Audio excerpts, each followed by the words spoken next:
Attendez absolument, avant de vouloir vendre vos bitcoins ou vos altcoins, vous allez voir avec moi dans cette émission que le bitcoin nous a partagé un certain nombre d'informations au travers de son analyse technique. On va voir ensemble en weekly qu'est-ce que le bitcoin risque de nous faire pour les semaines et les mois à venir. Donc clairement, avant de prendre une décision, regardez bien avec moi cette émission jusqu'au bout. On va analyser le bitcoin en weekly, on va aller voir le crypto total, on va passer sur Ethereum, la bitcoin dominance et comme d'habitude, on conclura par le dollar. Alors vraiment les amis, avant de vouloir prendre une action ou une décision sur votre portefeuille, regardez bien avec moi cette émission jusqu'au bout parce que c'est ce qu'on va aller voir tout de suite. Even when you feel low, you can still go. Even when you feel slow, you can still go. Even when there's no hope, you can still go. I never answer to no, man, I still go.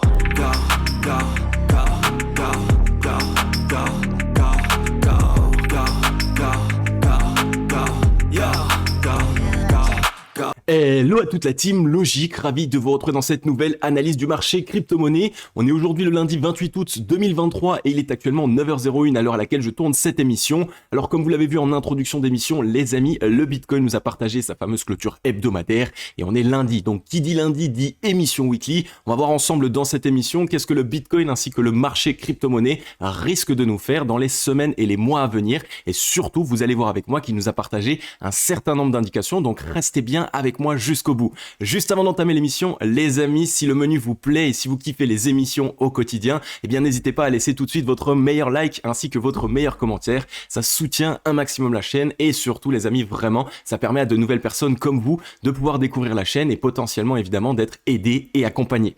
On va pouvoir passer directement sur une petite revue globale du marché crypto-monnaie, un Bitcoin qui se trouve comme d'habitude toujours dans une certaine consolidation, un week-end qui n'a pas été extrêmement explosif mais qui au contraire a été plutôt un énorme range et donc c'est pour cette raison que nous avons beaucoup d'indications qui ont été partagées sur les graphiques donc au travers de l'analyse technique et c'est ce qu'on va voir ensemble un tout petit peu après dans l'émission. Un Ethereum qui le suit de très près avec 0,4% de performance baissière, Polkadot qui retrace encore de 1,3%, le XRP aussi moins 1,7%, le ADA Cardano qui retrace de 0,7%. On a quelques altcoins qui réagissent un petit peu plus rapidement, j'ai envie de dire, le Matic avec 1% à la hausse, Atom Cosmos qui est en train légèrement d'être acheté, on voit le Curve là aussi qui est directement dans le vert ainsi que le Bitcoin Cash. Ça commence à bouger un petit peu du côté des altcoins, évidemment il y en a certains qui se sont pris de belles petites raclées, mais vous allez voir aussi avec moi dans cette émission que la Bitcoin dominance nous partage un certain nombre d'informations pour nous montrer que potentiellement les altcoins risquent de connaître un gros mouvement et c'est ce qu'on va voir ensemble, donc vraiment restez avec moi jusqu'au bout de cette émission. On va pouvoir passer directement du coup sur le Scalpex Index, donc rappelez-vous ici on va s'enlever tout simplement Open Interest etc. Crypto Fear and Greed dans la peur 39, donc ici c'est un signal une fois de plus que on est enfin déjà retombé dans la peur, ce qui veut dire que la majorité du marché crypto-monnaie a peur actuellement, mais vous le savez aussi, quand la majorité du marché crypto-monnaie a peur, cela ne veut pas forcément dire qu'ils vendent. De mon côté, je pense clairement qu'il y a eu pas mal de ventes qui ont été faites et surtout un certain nombre de liquidations, puisque vous le savez, en ce moment, la majeure partie des investisseurs sur le marché crypto-monnaie s'attellent au levier, tout simplement parce qu'ils ont connu énormément de pertes lors du bear market et donc ils pensent se refaire avec des énormes effets de levier et donc c'est bien pour ces raisons-là qu'on a des cascades de liquidation comme on a pu le connaître ici le 17 août 2023. Donc pour vous expliquer un petit peu mon ressenti, cette peur ici, c'est en grande partie toutes les personnes qui ont essayé de mettre du levier et qui se sont pris une énorme claque. Est-ce qu'aujourd'hui je pense qu'on peut partir plus bas ? Oui, très clairement, mais pas plus bas que la mèche ici, donc pas plus bas que les 25 260, mais un tout petit retour pour vraiment plonger de nouveau la psychologie du marché dans l'extrême peur, c'est quelque chose qui serait faisable. Mais attention là encore, on est en ce moment même dans une phase assez critique du marché crypto-monnaie puisque le Bitcoin pourrait très simplement continuer sa consolidation et baisser légèrement pour faire cette petite peur, mais ça n'aura pas forcément d'impact sur les altcoins. Donc vraiment les amis, en ce moment, on est dans une phase qui est assez spécifique du marché crypto-monnaie. Donc le fait d'être retourné dans la peur, c'est toujours un très bon signal. On était, je vous rappelle, dans la joie et en plus de ça, on commençait vraiment à monter en termes de joie puisque les investisseurs commençaient à être gagnants. Donc on est ici sur un signal qui est plutôt intéressant et qui nous montre que du coup, on est non loin d'essayer de trouver un bon bottom sur le Bitcoin. Et dès lors que les investisseurs arrêteront de se ruer sur les bottoms, alors à ce moment-là, on risque enfin de pouvoir connaître un certain rebond.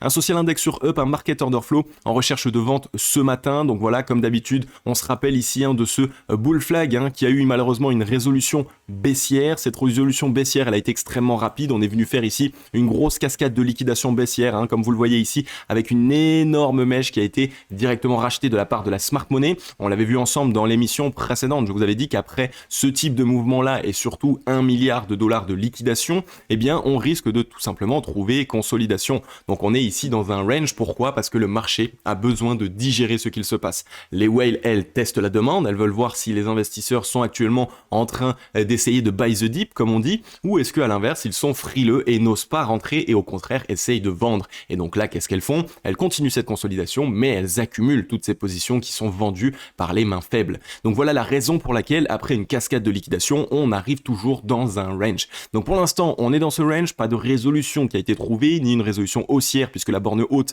est au 26 619, ni une résolution baissière puisque la zone de support est ici au 25 787 $. Donc comme d'habitude, les amis, vous n'hésitez pas. On va enlever tout ça. Vous prenez directement ici votre petit trait, vous faites en sorte de le tracer avec Shift pour pouvoir faire en sorte que le trait soit le plus droit possible, voilà, et ensuite vous n'avez pas besoin de rester derrière les graphiques toute la journée, vous attendez une résolution, cassure baissière ou cassure haussière, qui nous permettra du coup de voir un petit peu ce qu'il pourrait se passer.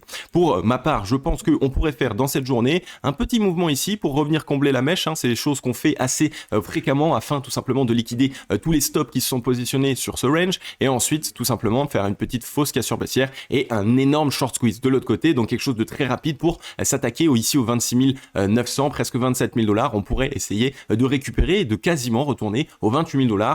Dans la journée d'aujourd'hui ou dans la journée de demain, en fonction d'à quelle allure est-ce qu'on vient faire cette petite chasse au stop long, tout simplement ici. Donc ce petit V-bottom en bull trap, en bear trap plutôt, excusez-moi. Et donc finalement, boum, on réintègre et ensuite on vient s'attaquer au short puisqu'il y a quand même eu pas mal de shorts sur ce mouvement baissier.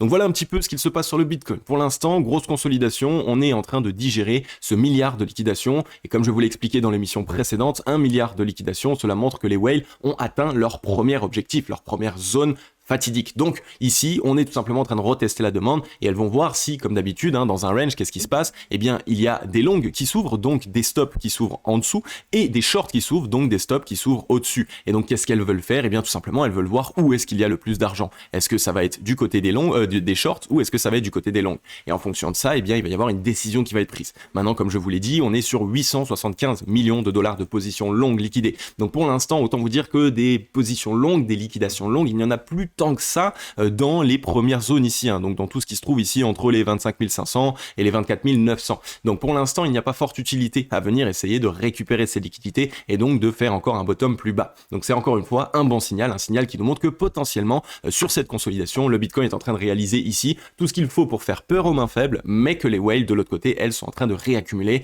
Et comme vous le savez, quand les whales réaccumulent, qu'est-ce que moi je fais ? Eh bien, je réaccumule aussi. On va passer maintenant sur le Bitcoin en daily. Alors juste pour un petit aparté, quand je vous dis que je réaccumule, c'est que j'ai dû débloquer à nouveau des nouvelles liquidités que je suis en train de faire rentrer sur le marché crypto-monnaie. Évidemment, comme je vous l'ai expliqué, j'avais 100% de mon bag dans le marché crypto. Donc tout ce que je fais en ce moment, c'est renflouer avec des nouvelles liquidités et je continue parce que je suis persuadé que nous sommes sur des zones extrêmement pertinentes, très intéressantes et surtout pour la majeure partie des altcoins, on n'a pas connu encore réellement le rebond qu'on devrait essayer de connaître par rapport au Bitcoin qui lui est passé des 15 293 aux 31 891, donc qui a déjà quasiment fait 1x2.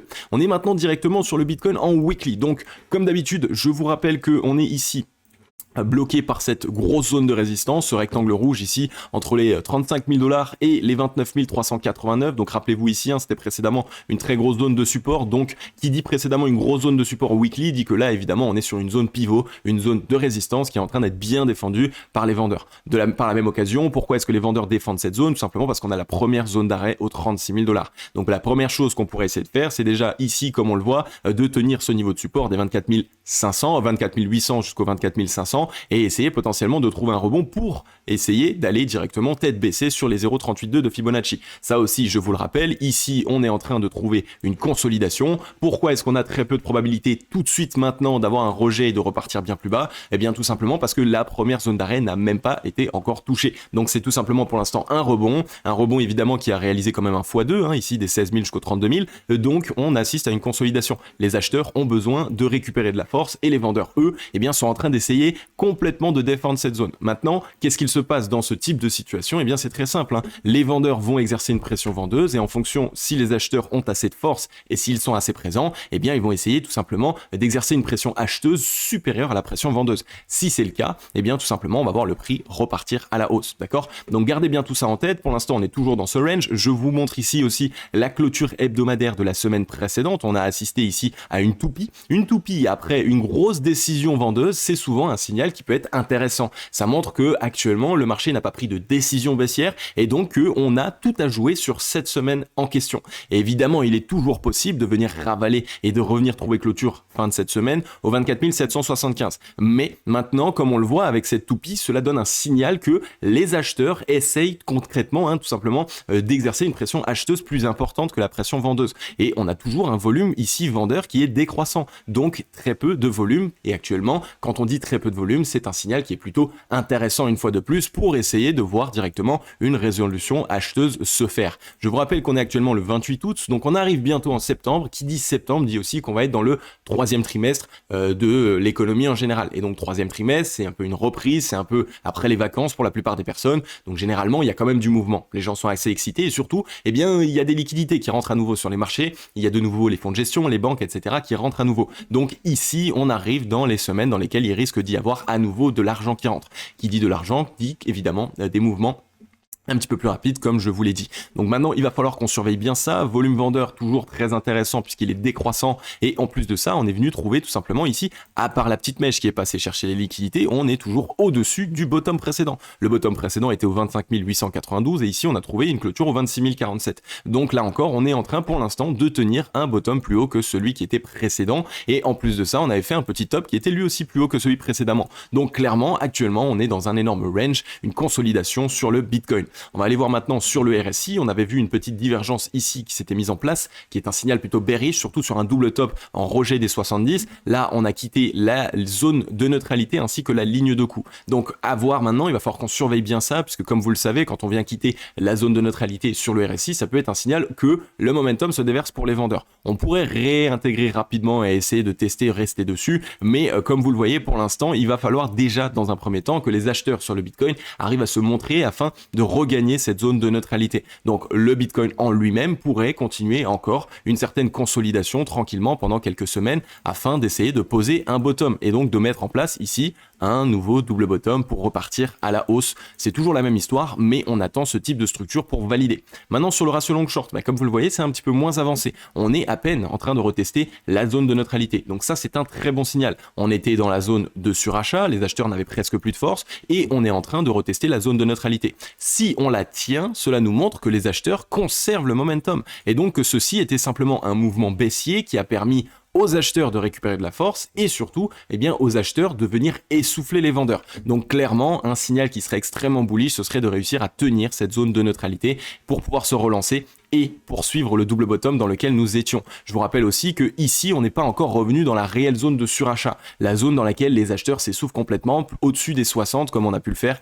précédemment ici, et évidemment dans le passé à ce niveau-là. Donc clairement, on pourrait être ici dans ce premier mouvement d'impulsion, retest de la zone de neutralité pour récupérer de la force acheteuse et ensuite le mouvement d'impulsion qui lui sera le mouvement qui nous permettra de casser des zones de résistance intéressantes. Ok, donc là il y a pas mal de choses qui nous montrent déjà que le Bitcoin est plutôt en train de sauver actuellement ce gros chandelier japonais baissier qu'on avait eu et donc que c'est plus de peur que de mal. Maintenant on va regarder sur le ruban de moyenne mobile, regardez-moi ça, il est à plat, complètement à plat en weekly. Qu'est-ce que ça veut dire? Ça veut dire qu'on est tout simplement dans une consolidation. Nous ne sommes pas dans une décision décision baissière qui a été prise, on est juste dans une consolidation, on a été rejeté de la borne haute, on est revenu tester la borne basse. Le fait que le ruban soit à plat, c'est un très bon signal aussi puisqu'il va jouer une zone de résistance très facile à casser. On le sait, quand le ruban de My Mobile est bien orienté, c'est là où il joue une grosse zone de résistance ou une grosse zone de support. Là, ici, actuellement, il est à plat. Donc, il joue tout simplement une zone facile à casser et surtout, il nous montre que nous n'avons pas pris de réelle décision. Dès lors que le MA89 va commencer à essayer de passer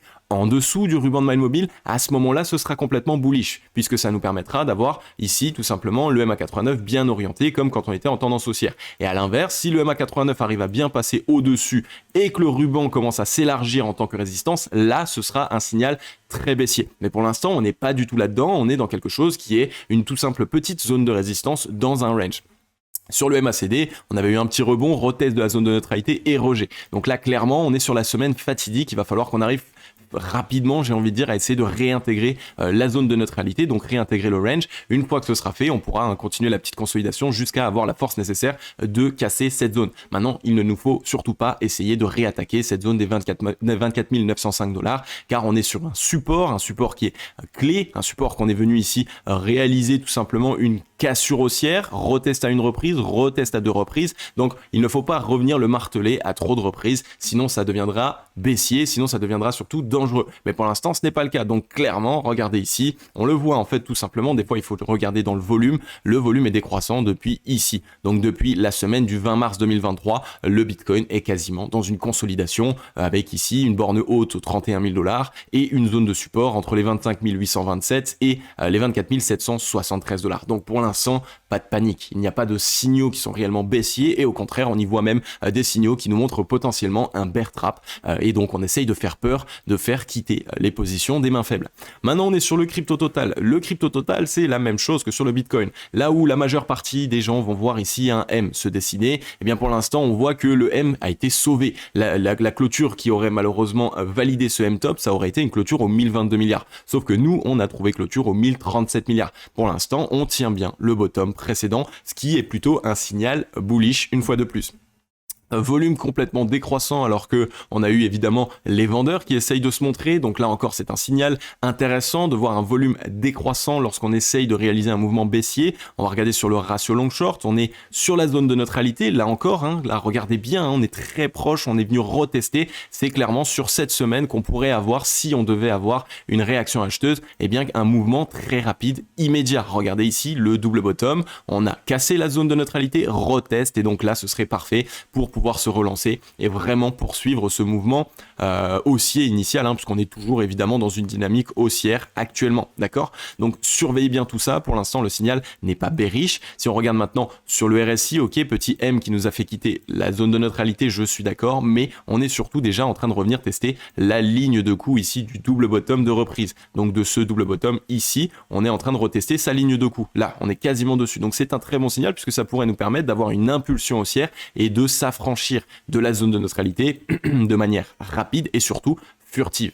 On va regarder sur le MACD, pareil, petit retest de la zone de neutralité et pour l'instant on n'est pas venu trouver bottom plus bas que le précédent bottom, donc on pourrait trouver le petit W sous la zone de neutralité afin de la réintégrer et donc ça viendrait piéger un maximum de personnes. Sur le ruban, là aussi, très à plat, ici, je joue une zone de résistance très petite, il va falloir tout de même essayer de le réintégrer rapidement, on n'a pas envie de voir le MA89 s'installer au-dessus et le ruban une fois de plus s'élargir pour jouer une grosse zone de résistance. Donc évidemment on est sur une semaine fatidique. Maintenant, comme sur le Bitcoin, regardez ici la clôture. On est revenu tester les 1000 milliards. Je vous en ai parlé la semaine précédente. Et qu'est-ce qui s'est passé? On a sauvé les 1000 milliards. Deuxième fois où on sauve les 1000 milliards. Donc clairement, on voit que les mains fortes actuellement sont en train de réussir à sauver cette zone qui est fatidique. Les 1000 milliards de capitalisation, c'est une zone psychologique, mais c'est aussi une zone qui nous montre que le marché est quand même un minimum fort. 1000 milliards de capitalisation, cela montre que voilà, on est un marché qui est établi. Dès qu'on casse cette zone à la baisse, malheureusement, eh bien ça montre qu'il y a beaucoup de ventes et que potentiellement les investisseurs sont plutôt frileux sur ce marché. Donc tant qu'on tient les 1000 milliards, c'est une très belle chose. Je vous rappelle qu'on l'avait déjà fait ici dans le passé, de la même manière. Gros chandelle, alors là c'est super que je puisse vous montrer ça. Gros chandelier japonais baissier, comme on l'a eu ici. Et ensuite, on a eu quoi? Eh bien, on a assisté ici à un chandelier japonais d'indécision avec un rachat de la mèche pour trouver surtout une clôture aux 1023 milliards, donc au-dessus des 1000 milliards. Bah là, on a fait la même chose. La mèche qui est passée en dessous, elle était revenue tester les 998 milliards et finalement clôture aux 1034 milliards. Donc, on est quasiment dans la même disposition et regardez la semaine qu'on s'est pris juste après avoir sauvé cette clôture. Donc ici, on est venu passer des 1027 milliards aux 1179 milliards. On est venu faire une semaine ici, 15% de hausse. Donc clairement les amis, si on fait la même chose, regardez, ça pourrait être très rapide et surtout on pourrait imbriquer plusieurs semaines puisqu'on a récupéré de la force acheteuse. Donc clairement essayer d'envoyer une belle petite impulsion. Et pour vous expliquer, cette impulsion pourrait nous permettre d'obtenir 30-35% de hausse rapidement. Donc une fois de plus, je maintiens mon scénario actuel. Le Bitcoin ainsi que le marché crypto-monnaie est dans de très très belles dispositions. Pour ma part, je continue de renflouer des positions, surtout sur les altcoins qui, eux, n'ont pas encore connu de rattrapage. Maintenant, attention, les narratifs pour moi ont changé. Je ne vais pas dans du small caps ou dans des cryptos qui n'ont pas encore fait l'épreuve.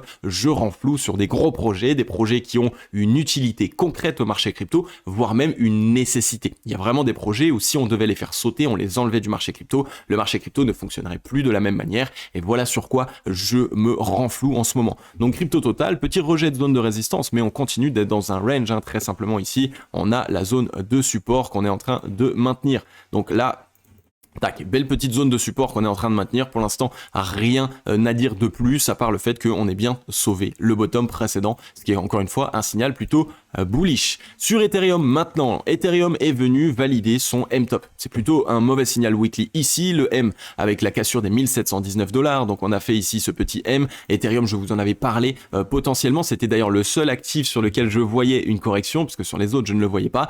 C'est tout simplement ici un triangle de compression. Et qu'est-ce qu'on a fait? On a quitté la zone de résistance, donc la borne haute, et on est en train de retester tout simplement la trend. Donc on peut faire quelque chose comme ça sur Ethereum et pouvoir se relancer dans un double bottom contre la trend. C'est souvent ce qu'il se passe dans un triangle de compression. On vient laver un petit peu toutes les liquidités longues qui se sont accumulées précédemment et ensuite on vient trouver un rebond immédiat de l'autre côté, voire même faire une petite frayeur, fausse cassure baissière et réintégration. C'est tout à fait faisable par la même occasion. Par contre, le volume sur Ethereum, il est complètement absent. Il n'y a rien. Regardez-moi ça. Actuellement, clairement, ni les investisseurs ni les whales ne sont en train de faire bouger les choses sur Ether. Donc, tant qu'il n'y a pas de volume, pour l'instant, il n'y aura potentiellement pas de décision. Ether a quitté aussi ses 52 RSI. Pour l'instant, rien à dire de plus. On a retesté quasiment la ligne de coup du double bottom ici de reprise. Donc, c'est plutôt un bon signal. Maintenant, évidemment, tout n'est pas encore joué. On a eu deux belles mèches qui ont été rachetées, mais on a quand même trouvé une clôture en dessous du bottom précédent. Donc, à surveiller maintenant. Cette semaine risque d'être décisive. Le retest de la zone de neutralité, c'est plutôt intéressant puisque ça montre que la zone de neutralité a été défendue. Regardez ici, le fait qu'on ait trouvé un chandelier japonais d'indécision et une mèche rachetée sur la zone de neutralité, ça nous montre clairement que les acheteurs sont présents pour défendre cette zone. Et c'est pas n'importe quel acheteur, c'est potentiellement la smart money. Pourquoi? Tout simplement parce que regardez ici, l'énorme mèche qu'on avait eue a été rachetée. Deuxième mèche rachetée. Donc évidemment, on va pas avoir une énorme mèche de liquidation rachetée par les whales et ensuite le lendemain ou la semaine d'après, la mèche qui soit rachetée par les investisseurs débutants. Non, quand les whales achètent, elles achètent tout pour faire en sorte qu'on ne quitte pas leur zone d'achat. Donc clairement ici c'est plutôt un signal qui encore une fois est bullish. Donc on est ici entre les zones des 1650 et des 1494 $ sur des zones très très intéressantes sur Ethereum. Encore une fois, pour les personnes qui cherchent à renflouer sur cet actif, ce n'est pas un conseil en investissement, mais je vous dis clairement ce qu'il en est sur le graphique actuel. On est dans des zones qui sont intéressantes et surtout par rapport à toute cette consolidation qu'on a fait depuis les 1116 $, on arrive clairement ici sur approximativement le prix moyen d'achat de ce triangle de compression. Et donc, ça peut être clairement quelque chose d'intéressant à essayer de renflouer. Maintenant, sur la Bitcoin dominance, le M est validé en weekly ici. Donc là, le M est validé. Le M qui était tout simplement suite à la cassure du range, je vous le rappelle. Donc, on a cassé le range de la Bitcoin dominance. Donc là encore, c'est un signal potentiellement d'avoir réalisé un bull trap. On vient faire le range M-top et donc potentiellement qu'ici, les liquidités que les whales avaient sur le Bitcoin sont en train d'être déversées sur les altcoins. Et donc, on est en train d'assister à un changement tout simplement de paradigme. On est en train d'entrer dans un nouveau cycle, un cycle dans lequel les whales ont déjà fait x2 sur le Bitcoin et sont en train d'utiliser leurs bénéfices, leurs performances pour les déverser sur les alts. Donc c'est vraiment les meilleurs moments puisque ça montre que on est potentiellement sur le bottom des alts. Si on regarde sur le ratio long short ici, gros M-top dans la zone de surachat, on est à peine en train de la quitter, donc clairement on a encore beaucoup de force du côté des vendeurs pour continuer de faire chuter cette Bitcoin dominance. Je rappelle pour les débutants débutants et pour les personnes qui ne savent pas, qu'est-ce que ça fait si la Bitcoin dominance chute? Eh bien tout simplement ça permet aux altcoins de bénéficier de plus de liquidités. Donc on a le Bitcoin et les altcoins. Le Bitcoin qui bénéficie d'un certain nombre de liquidités, eh bien si la Bitcoin dominance chute, il va bénéficier de moins de liquidités et ces liquidités vont aller sur les altcoins. Voilà un petit peu comment est-ce que ça se passe. Maintenant sur le MACD, pareil, M-top, cassure de la ligne de coût. Donc on est ici pareil en train de déverser le momentum pour les vendeurs du côté de la Bitcoin dominance. Et clairement ici, regardez, ça pourrait nous ramener facilement déjà on va dire, alors on va remettre notre Fibonacci ici, donc sur le point qu'on est venu chercher. On pourrait déjà revenir chercher les 0,382, 47,42%. Et à la limite, vous voyez, on a la zone pivot des 44,59%. 44,59%, je vous le redis au cas où parce que je l'ai mal dit. Donc au moins voilà, maintenant vous voyez qu'on a la possibilité très nettement de corriger sur la Bitcoin dominance et on parle ici d'une correction de 8 à 10%, donc ça pourrait être extrêmement intéressant pour les altcoins. Maintenant sur le dollar, évidemment on va conclure cette émission par le dollar puisque c'est encore une fois de sa faute s'il se passe certains mouvements sur le marché crypto. Et donc qu'est-ce qu'il s'est passé? Bien sur le dollar, on est venu faire un bottom plus bas que les précédents, clairement on est revenu chercher les quasiment 99 points, donc juste sous les 100 points et finalement réintégration en V-bottom. Mais je pense clairement que ici on est venu trouver le rebond. Pourquoi? Parce qu'il y a eu trop de personnes qui ont shorté le dollar. On a vu la cassure de cette zone et donc tout le monde s'est dit c'est le moment de shorter le dollar, allez-y, shortez, ça va partir plus bas. Donc petit rebond qui va créer de l'indécision, qui va faire que les investisseurs ne savent plus réellement, est-ce que le dollar va monter, est-ce qu'il va chuter, donc ils se mettent potentiellement à changer leur fusil d'épaule et à essayer de long et finalement non, on pourrait continuer ici le triple top qui là serait vraiment parfait pour avoir la poursuite baissière. Donc clairement ici actuellement le dollar est venu nous faire un rebond en V-bottom, mais pour l'instant un rebond en V-bottom ça n'a pas du tout de réelle incidence sur une reprise long terme. On a très peu de reprises en V-bottom qui sont faites. Regardez ici, la vraie reprise on l'a faite en double bottom. Ok, où est-ce que je pourrais vous le montrer encore? Ici, techniquement, vous allez me dire on a un V-bottom qui s'est fait, mais non, on est dans un double bottom à ce niveau-là. Je peux vous le mettre en ligne, même si vous voulez le voir un petit peu mieux. Donc là, ici, tac, double bottom qui s'est mis en place. Donc clairement ici, le dollar, surtout en weekly, quand il veut faire des reprises, c'est du W. Donc là, c'est un V-bottom, et les V-bottom, souvent, c'est tout simplement pour essayer de créer du flou, de l'indécision. Donc là, on est dans un range, en plus de ça, sur le dollar. La zone de résistance est entre les 104,90 et les 105,65 points, et la zone de support entre les 101,27 points et les 100,84 points. On est revenu retester la zone de neutralité. Si on y voit une belle défense de cette zone de neutralité, ça pourrait être très intéressant. Ça pourrait ici permettre au dollar de faire quelque chose comme ça et de se faire directement rejeter sur la zone de neutralité pour avoir récupéré de la force vendeuse et donc pour pouvoir poursuivre le mouvement baissier que nous avons commencé à entamer. La seule petite complication qu'il y a, c'est sur le RSI où on commence à avoir quand même quelques divergences haussières. On en a une ici, une deuxième à ce niveau-là. On a une divergence haussière cachée là encore ici. Donc il y a plusieurs possibilités.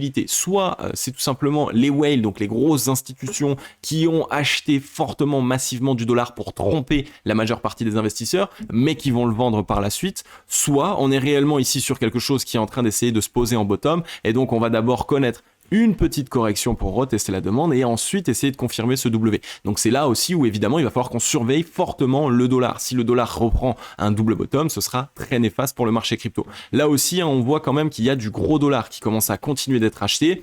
Il y a plusieurs possibilités les amis. Comprenez qu'en ce moment l'économie est assez instable et donc il y a pas mal de pays qui sont en train d'essayer de fuir le dollar, qui veulent plutôt passer par le rouble, donc pour du côté russe, qui ont la possibilité d'acheter avec de l'or, etc., etc. Ils essayent de fuir le dollar. Donc pour se protéger, qu'est-ce que peut faire tout simplement la Fed? Eh bien, c'est racheter du dollar massivement pour faire en sorte qu'il y ait moins d'offres sur le marché et donc en termes d'offres et de demandes, faire en sorte que le dollar puisse reprendre en force. Et évidemment, les manipulations de marché, c'est quelque chose qui peut se faire et quand on voit ce type de divergence se mettre en place, on se dit qu'il y a quand même un gros volume d'achat qui a été mis en place sur le dollar. Donc à surveiller maintenant, est-ce que ça va avoir une incidence pour une reprise long terme ou est-ce que pas du tout? On a eu des news cette semaine du côté du dollar et donc des US et clairement ce n'était pas extrêmement positif pour la monnaie en elle-même. Donc à surveiller maintenant, on voit que le dollar est toujours dans son range, pour l'instant rien à dire de plus, mais pour les semaines prochaines, clairement c'est le dollar qui va donner le là sur le marché crypto-monnaie. Ok la team, j'en ai terminé avec cette émission, comme d'habitude j'espère qu'elle vous aura plu un maximum, si c'est le cas,